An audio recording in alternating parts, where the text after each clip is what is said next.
seen a lot of people in the Christian community, can't say it's everybody, they'll stand on the street corners or go to funerals and protest that this person's going to hell, and I've Wait, spent 10 just years as a wait, Johnny, Christian. wait. Just so I'm clear, did you say you've gone to funerals where Christians have showed up and protested that the person who died is going No, to hell?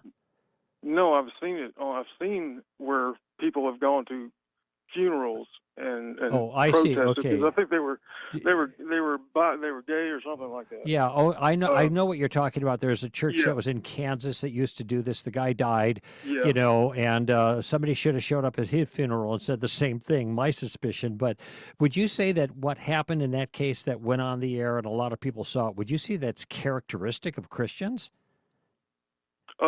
Most Christians. I mean, You, if you really want, I mean, it's like in the video you're teaching people how to skirt around the question.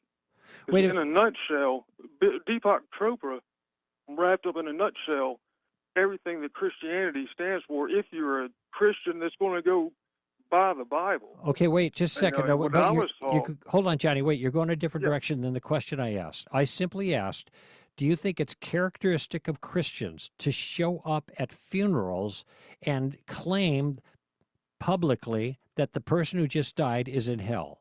Is that characteristics of the way Christians respond at funerals? That's all I was asking. I said not all Christians, Not all Christians. but What I yeah, asked you was not all Christians. characteristic. It is Or does that seem like, characteristic. Well, it's not that's what happens with all Christians. no, In well, I my only know of case, it happening one time or with one group of people. So, well, I see protests or not protests, but on TV where Christians are just preaching. You're going to hell. I saw one oh, out well, at the that's true. downtown one time. There are He had a podium set up, and a sign on it said, "You're going to hell unless you accept Jesus Christ as Lord." okay, And that came from the Inquisition, by the way. right. Okay, so my question Yeah. is, how is that militant? Because that's the complaint. I acknowledge that people do that. I gotcha. Okay, whether their style is the most effective way to communicate a message is another question, and that some people don't like it, they Militant can walk meaning, away. But it certainly isn't characteristic of Christians to preach on the street. That's very rare. It is characteristic of Christians to communicate a message that forgiveness is available through Jesus, and apart from Jesus, you stand before God with the crimes that you commit, such as they are, and you'll have to pay for those crimes. That is characteristic of Christians, okay?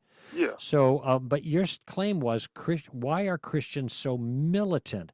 Did you mean Well, like militant I or? said, you have expressed a militant behavior on the video, saying let's take a tactical approach to this question. Well, you mean You because I know, used the word tactical, that means I'm yeah. militant? And it's always, a lot of people, it's you put on the whole armor of God. And just a lot of Christians I've met Uh-huh. always have this sort of, Well, let me just, ask you this question. Would you say that there's a difference between acting militant and using military metaphors in conversation? no. No? I think you're not So, understanding what I'm trying to tell you. no, this is why I'm asking the question. So when somebody says It's militant there's because, a war on drugs, well, would you say the people are being militant because they say there's a war on drugs? Because they're using the word war. I don't know. I guess you could say that's true. I mean, if you're using, tactical words, if you're going to say tactical, you might as well say the rest of the Yeah, term. that is a liability of using language like tactics because people get the feeling Yeah. that this is too militant, but the militant part comes out in the behavior, not in the language, and that's the question I'm asking. The Well, the language might behavior on the video entail. was clear. Let me just finish the thought. The language might contain military metaphors, stand at attention or whatever, but it doesn't mean, or they blew taps for him or something like that.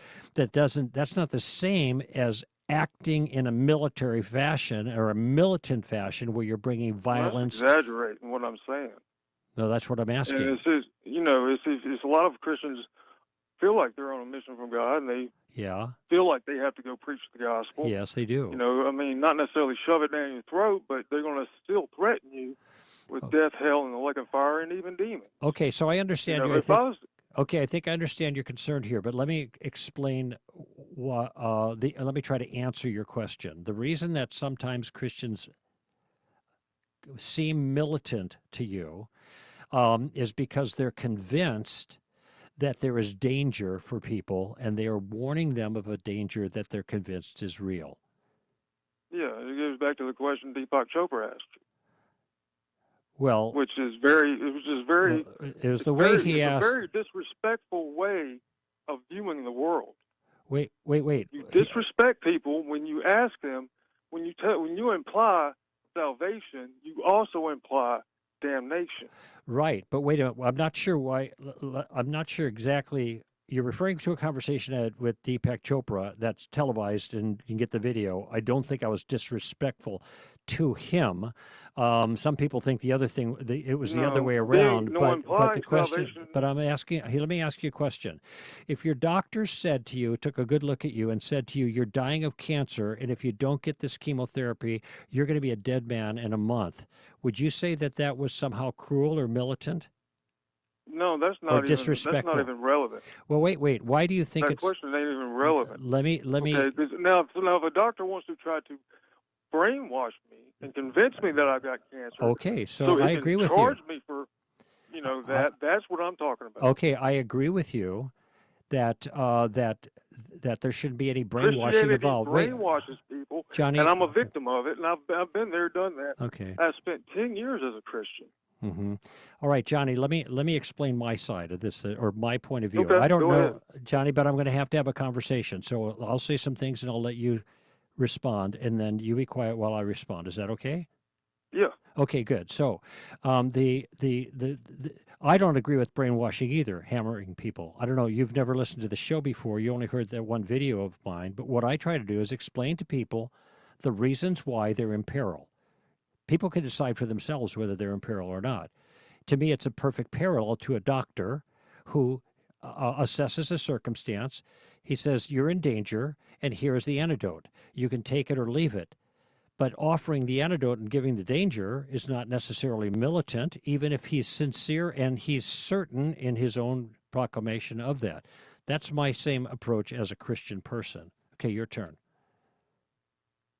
Well, like I said, the only thing I'm referring to as militant is the one specific term in the video. Okay, well, then Otherwise- you said the terms are military terms, but what your question was, why is Christianity so militant? That's what you started with. So now I'm a I little believe we've got confused. past that already. I'm assuming, we've understood that. Okay, so the It's answer. very militant. It is very militant. Okay, so it is okay, very well, militant. well, now you're making the same claim again. Let's clear this up. I used a military term, tactics, in my discussion about maneuvering in conversations with people. Okay, you're using a tactical approach with me, with your questions and your interaction. I'm using the same kind of tactics. Just because we're using what might be called tactics doesn't mean we're being militant towards each other. So let's get the militant stuff out of the way. What troubles you, it sounds like, is that people who are Christians are convinced that they're correct, and they're trying to persuade other people of that. Is that correct? Yeah. Okay. To imply, salvation is to imply condemnation.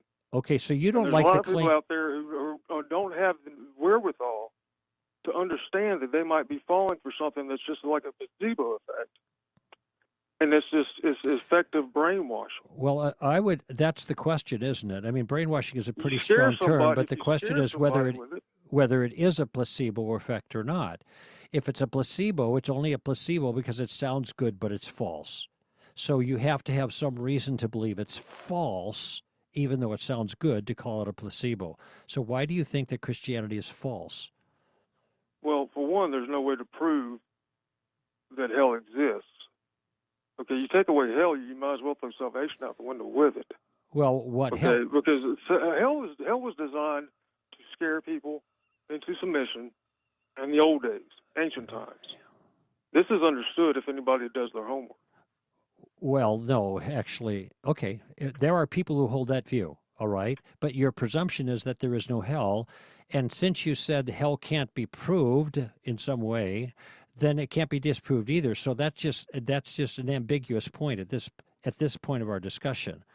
The case for Christianity is based on something that can be proved, and hell turns out to be a piece of the larger puzzle. Okay, so the No, main case Christianity for can't be proved. Christianity would be the resurrection of Jesus of Nazareth.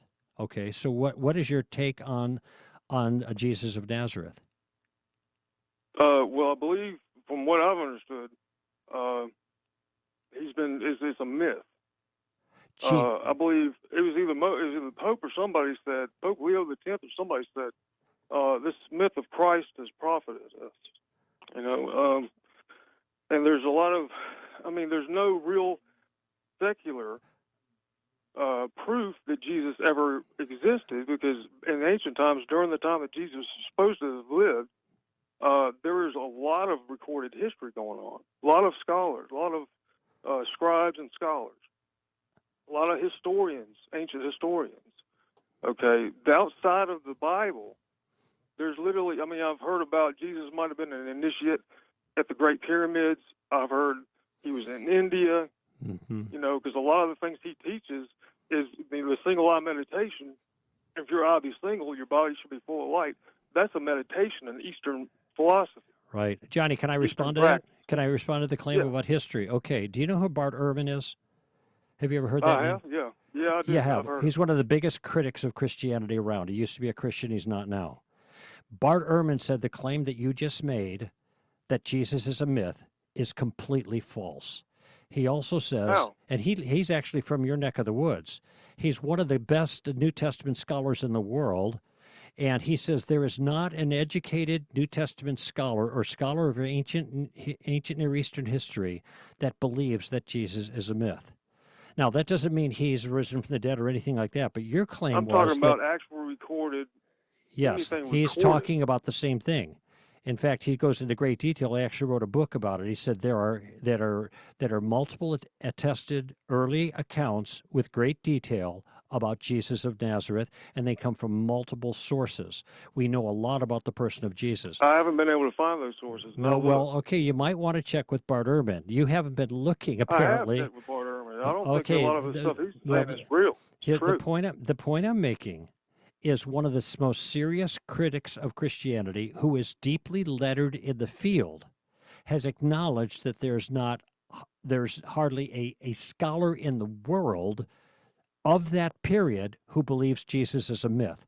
That's got to mean that there is solid evidence historically for the person of Jesus of Nazareth and a whole lot of details of his life. That's all I'm saying at this point.